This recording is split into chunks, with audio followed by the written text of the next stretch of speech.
Well, time now for a look at news on the business scene. Now, after nearly 2 months of closure, Mumia's sugar company is set to resume operations. This is following the completion of maintenance works at the company's sugar factory. Dennis Otieno tells us more.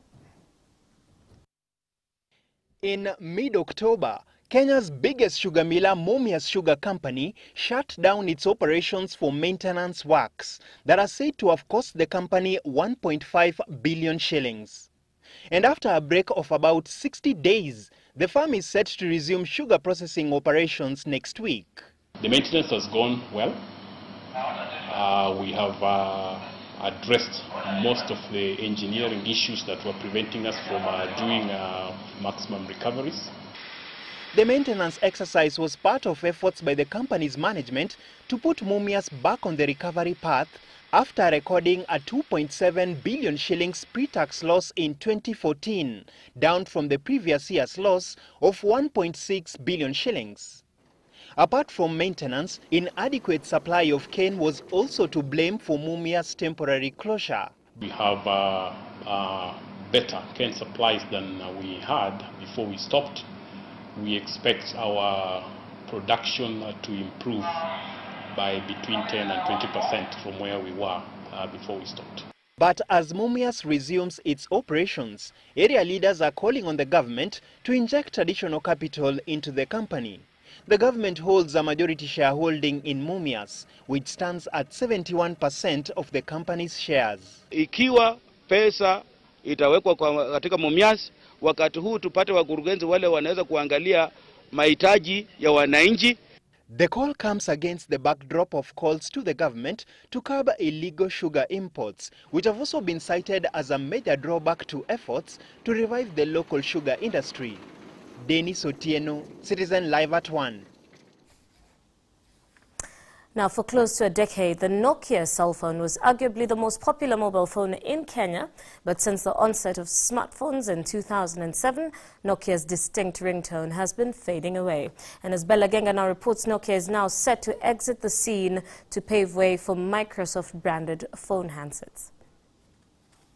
It was the most widely used mobile phone handset in the country, at one point controlling more than 50% of the market share. But today, the Nokia mobile brand is slowly fading away. Jones was among the Kenyans who fondly remembered Nokia's heydays, especially the then hugely popular Nokia 3310 handset. I think about it at about 8,000 shillings then. Jones recently purchased another old Nokia handset, the Nokia 6610, that cost him 10,000 shillings. Despite being heavy, Jones says he loves Nokia handsets for their great reception and audio quality. It's one of those first few phones that came out in the year 2002. And it was the only first phone that actually came out with a Bluetooth. It came out with the network access, you know. By 2005, Nokia had sold about 1 billion units, making it the undisputed market leader. But the advent of smartphones in 2007 saw Nokia dethroned as the global leader of the cell phone industry. Unable to keep up with competition, Nokia was finally taken over by software maker Microsoft earlier this year in a deal that was worth close to 680 billion shillings. I caught up with Mariam Abdullahi, Microsoft Devices General Manager for East and Central Africa, who was in Nairobi to launch the first Microsoft-branded Mumia phone. Microsoft's first goal was to put a PC or a desktop in every home and every desktop. Today, we're bringing the power of that to every person's hands. Microsoft is playing to win over a significant portion of the 32.2 million mobile phone users and Nokia diehards like Jones. This by leveraging on Nokia's strengths and Microsoft's innovations. Whatever you are used to from Nokia from a handset perspective, then this is exactly what Microsoft is bringing to the market. It's bringing mobile technology to the world, basically, with the purchase of, or the acquisition of Nokia devices. And as Nokia bows out, the stage is now set for a new era as global cell phone brands fight for the top position in Kenya's increasingly competitive cell phone market. Bella Genga, Citizen Live at 1. Now, recently on our weekly agribusiness segment, Smart Farm, we brought you the story of the Cassava plant and its largely unexploited commercial potential. Today, we meet a cassava farmer, Nixon Muturi, who has opted to make the most out of this crop. And as Dennis Otieno now tells us, his venture has not been disappointing so far.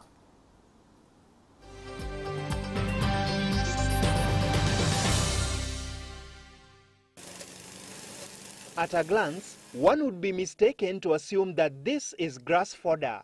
But this fodder is made out of cassava leaves and stems.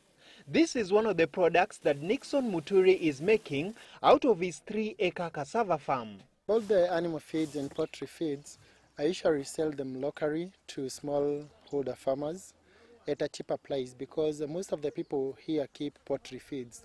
So my poultry feeds cost 25 shillings per kilogram.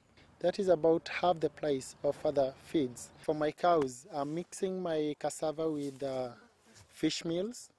I'm mixing it with oats. I'm mixing it with sunflower and other protein supplements. Kilo is just 35 Kenyan shillings. For some, the cassava is regarded as a poor man's crop. But for Nixon, this drought-resistant crop has been a golden crop, guaranteeing him a harvest even when all other crops fail, which is one of the attributes which attracted him to cassava farming. But I've always been interested about the value addition because I saw them making a lot of losses because of lack of value addition. To start my cassava farming, 1 acre, it cost me 10,000 because I never had the cuttings. But in terms of research, I've used a lot of money in research, allowed 40,000 in research. Nixon's interest in cassava farming grew even stronger after he underwent a youth empowerment training program that opened him up to the value addition opportunities that the cassava crop holds. One such opportunity was that of making cassava flour using facilities at a local center. Cassava flour is said to have nearly twice the calories contained in potatoes. After I get my cassava from the farm, I bring them home where I remove the peels, I wash them, and then I would source a grating machine that cuts the cassava into small chips. Then I soak it for 3 hours at room temperature, and I add a preservative. It takes 7 to 12 days depending on the climatic condition to dry. And after that I also outsource a machine to measure the water content. By simply adding value to his cassava crop, Nixon earns about 240,000 shillings. If you have a good harvest, 1 acre can give you a return of allowed 70 to 80,000 of cassava the moment you add value to it properly. You get a lot of money indirectly because the moment I give my cow feeds that I've manufactured at a cheaper price, that means I'll reap maximum profit from that cow. Nixon now hopes that his efforts in making the most out of the cassava will spur new interest in the crop and hopefully pave way for the greater commercialization of the crop. Dennis Otieno, Smart Farm.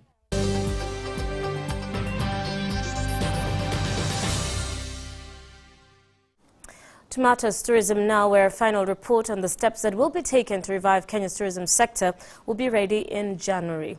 Lucy Karume, the chairperson of the Tourism Recovery Task Force, has said a draft report has already been forwarded to the Tourism Cabinet Secretary for review before it is presented to the President. Patrick Gunza now reports.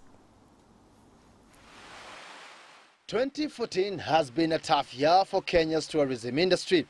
Insecurity threats have dealt a major blow on efforts to market Kenya as a tourist destination, with travel advisories having been imposed by a number of Kenya's key tourist source markets. It is against that backdrop that the government constituted a task force to propose a roadmap for the revival of the tourism sector. The task force is drawing its proposals from consultative meetings it has held with various tourism industry stakeholders. The final report is being worked on, and by the time we come back in the new year, we'll have a fully bound report on tourism. A way forward, it's a report that needs an implementation of between 3 to 5 years. One of the areas of intervention the task force has looked into for the last 3 months is security, an issue that the task force now reckons is beginning to improve. But now that we have a more level field with the security, we can see a change in what people are thinking about the country. The perception, and this is again thanks to you guys, the perception is changing. Kenya is not being termed so critically as it was before as that very unsafe country. I can say, and say this with confidence, that I have the support of His Excellency the President in terms of turning around the sector. He's very, very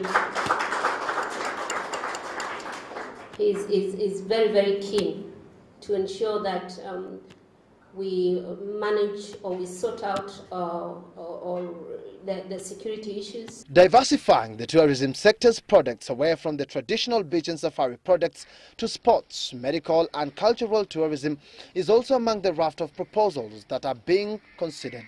But the task force is also keen on the reconstitution of boards of key tourism parastatals, most of which have been without board members for nearly 2 years. If we can get the boards, then implementation of the things that we found out is going to be much easier. Meanwhile, at least 64 tourists from Czech Republic have landed to enjoy the December holiday season. The tourists arrived at Moi International Airport aboard a chartered flight by Exim Tours. Speaking shortly after their arrival, Josephine Mbale, a Kenya Tourism Board official, confirmed that the tourists would visit various parts of the country, with some expected to head to neighboring countries thereafter.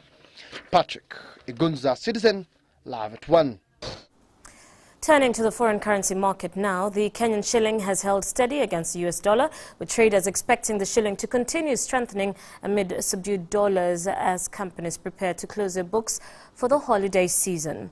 According to the Central Bank of Kenya, commercial banks have posted the local unit at an indicative rate of 90 shillings and 36 cents buying, 90 shillings and 53 cents selling against the US dollar. The local unit has also strengthened to the euro and the sterling pound. The shilling is now exchanging at 111 shillings and 49 cents buying, 111 shillings and 72 cents selling to the euro, and at 140.99, 141.30 cents selling against the sterling pound.